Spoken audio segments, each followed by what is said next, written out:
Hi havia una vegada en un poble on quasi tota la gent era pobra una xiqueta anomenada Sara. Sara era una xiqueta graciosa, divertida i pobra. A Sara li agradava jugar i cantar. Per això anava tots els dies a jugar al descampat del poble.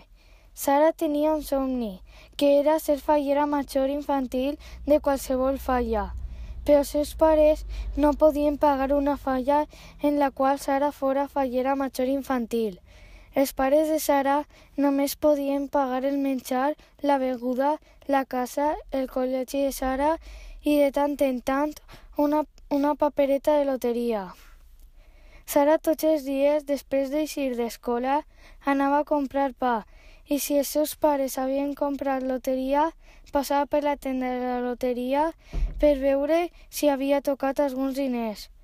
Un dia, mentre anava per el pa, un home li va dir: «Bon dia, xicona». «Bon dia», contesta ella. «Vols quedar-te una polsera d'aquestes?», va preguntar ell. «D'acord», va respondre ella. Mentre Sara se n'anava, pensava per què aquest home li hauria regalat una polsera tan bonica. Sara va arribar a casa, però als seus pares no li va dir res de la polsera. L'endemà va tornar a passar per la paradeta de l'home a preguntar-li per a què servia aquesta polsera, i ell li va dir que servia per donar sort. Ella corrents va anar a la tenda de loteria i va comprar-hi una papereta dels seus estalvis. L'endemà va anar a comprovar si li havia tocat i a la xica de la tenda li va dir: «Enhorabona, t'ha tocat l'euromilió».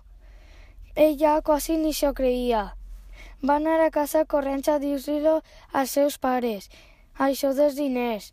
Els seus pares, emocionats, van arreplegar els diners i van apuntar a Sara la falla.